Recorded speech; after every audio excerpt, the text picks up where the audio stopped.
Hello everyone, this is Truth Vanguard with the Truth Vanguard Network. Thank you and welcome back to the channel. Alright, so it looks like Nick Fuentes just went scorched earth on Candace Owens after the whole Charlie Kirk situation this past week. He's not holding back, and there's actually some truth buried underneath the drama. Let's break it down. And then, this was the best part. Get a load of this. Candace Owens, who has been promulgating this theory for the past week, she's been getting unbelievable viewership. And you know what? Congratulations, you did it again. She's got unbelievable viewership. Isn't that what it's ultimately about?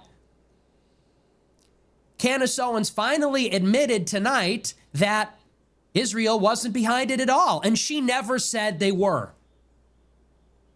Actually, she never claimed that. Never said that. She said Israel had nothing to do with it. I never claimed that they did. Really? This is the tweet. This is from her Twitter earlier today. She writes, "It's crazy how I never once said that Israel murdered Charlie Kirk, but the Zionists are repeating that without a shred of evidence. Remember, if they aren't lying, they aren't breathing." Okay, really now? Seriously? So get a load of this. For the past week, she has been insisting to millions and millions of people on Twitter, on YouTube, that she is an investigator, a reporter. She's got the receipts. She's got the evidence. And look at the way that she puffs herself up. Don't lie to me. You can't lie to me. He was my friend. I'm going to bring all the receipts. Unacceptable. And for literally the past week, uninterrupted, nonstop, she has been pushing this narrative on her show that Israel killed Charlie Kirk. That Netanyahu killed Charlie Kirk because he refused to bribe and was turning against them, and the donors tried to intervene, and he wouldn't listen. He was going to take the youth with him, so they shot him in the throat symbolically to show they were silencing his voice. That's from her show. And lo and behold, now she says, I never claimed that at all. There's no evidence I ever said that. Really? If anybody takes this person seriously after this, you are a sucker. This person should have zero credibility going forward. I told you, there is no evidence for this theory. As much as, and believe me, we talk about Israel a lot on the show, and Israel is behind a lot of things. I've talked about that all year. Israel, in my opinion, has basically taken over the Trump administration. That is why we are bombing Iran. That is why we have given them $12 billion so far this year. That is why there is a war against Harvard. That is why FEMA was holding search and rescue funds hostage against municipalities and cities and towns that were boycotting Israel. We can blame them for a lot, and they're behind a lot. But they're so obviously not behind this. And because I didn't rush to judgment, I was called the shill. Now, the primary driver of this theory, the primary proponent, is now admitting that she was effectively grifting off of this lie.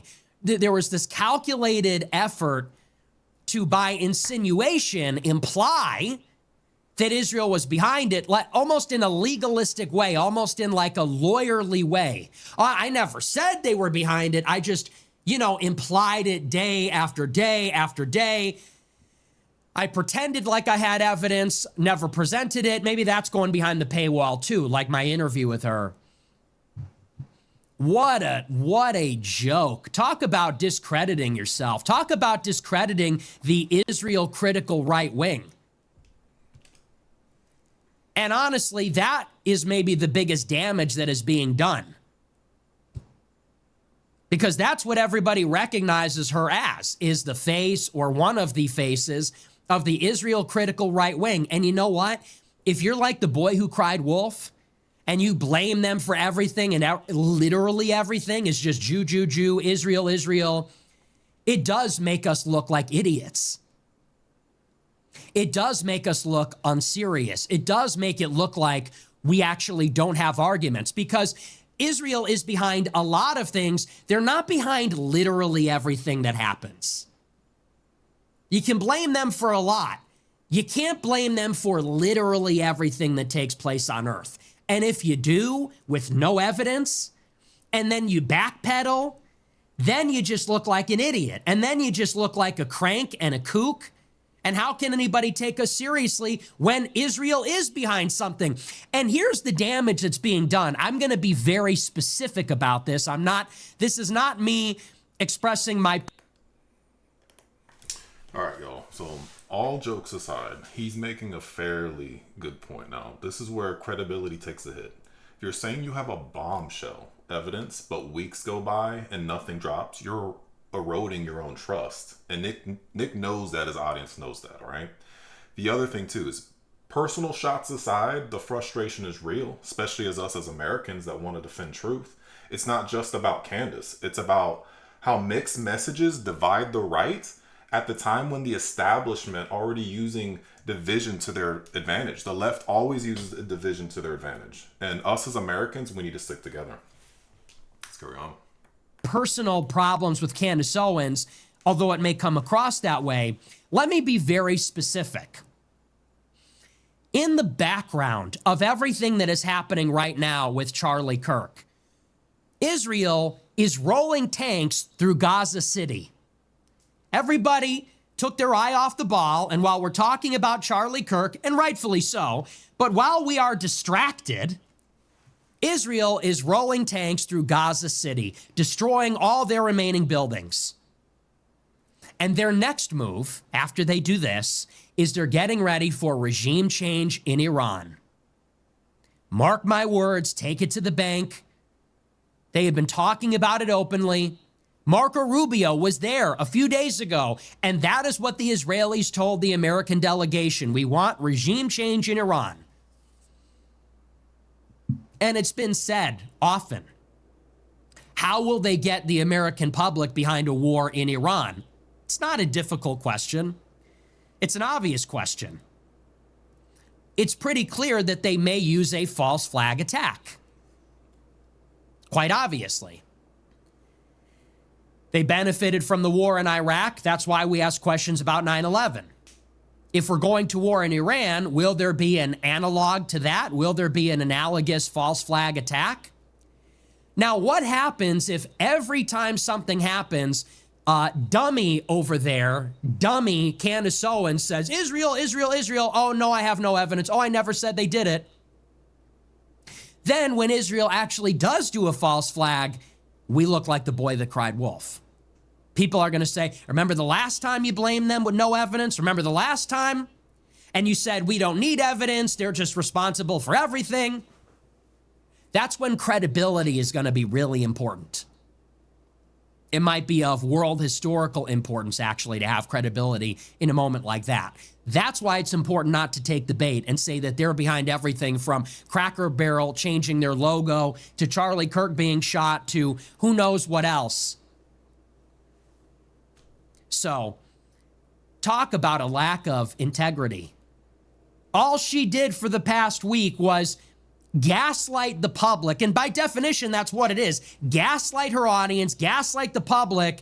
Netanyahu lied. They shot him in the throat because they're taking his voice. I have all these receipts, but I'm not going to publish them.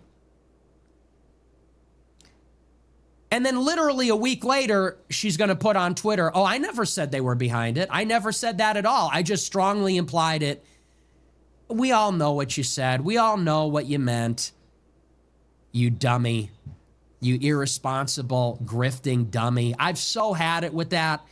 And at the end of the day, she's just stupid and defines low IQ anti-Semitism. I used to think it didn't exist. I used to think that low IQ anti-Semitism is just something that Jewish people would say to counter the rising tide of people acknowledging Jewish power. Now I'm convinced it's real. And it has a name. That name is Candace Owens Farmer. Low IQ anti-Semitism. The idea that Charlie Kirk was silenced for being about to go against Israel. It's just on its face, absurd and ridiculous. And so anyway, all those people that said, oh, Nick got the call, Nick's really afraid right now. Believe you me, when we get back to our regularly scheduled programming next week, when we have processed everything having to do with this horrific assassination, rest assured we will be talking about the Middle East conflict. I have not changed my views even slightly, not even in a minute way, not at all. The idea that Israel's number one cheerleader on the right wing was somehow killed by Israel, sorry, not buying it. And the people promulgating that idea, they're not even saying that. Tucker's not saying that. Candace isn't saying that. They're just weirdly implying it. And I wonder why that is. Releasing no evidence. And I would reiterate, this is the last thing I'll say before we move on. Candace Owens made a very specific claim. She said that Charlie Kirk sent a letter to Netanyahu, and she said that Netanyahu held up that letter when he eulogized Charlie Kirk in the news the day of. She said, and he mischaracterized the contents of the letter. She said, and if he keeps doing that, I'll reveal the letter. You need to reveal the letter. Show us what you have. Once again, if you have any integrity at all, or if you care at all about your journalistic credibility, you have to release the information. Do not hide. Do not backpedal. Do not gaslight now that you got called on your bullshit, dummy. Now that you got called on your nonsense, show us what you have. Not behind a paywall, not next week on Becoming Brigitte, not next on our next season. No cliffhangers, please. No grifting. Well, subscribe and then you gain it. No. You need to put out the letter. Now, this part is really interesting in what he's saying, because even when I started seeing some of her live streams, she would say that she had evidence, but she never really thoroughly showed evidence. She might have talked about Bill Ackman and maybe showed a tweet or some kind of text message between them. So it's either she is afraid and is just trying to do this, for her own publicity and for her channel. And again, I don't have anything against Candace Owens. I do like her and I think she's credible. But he does have a point. Like, why are you going to sit here and tell the world you have the stuff and not put it out there? And then come out with a tweet basically making it seem like you haven't been talking about the stuff. I don't know. It's just food for thought. Just food for thought. Where is the letter? Where is the letter that Charlie Kirk sent to Netanyahu that you say Netanyahu mischaracterized? Show us the letter. Scan it.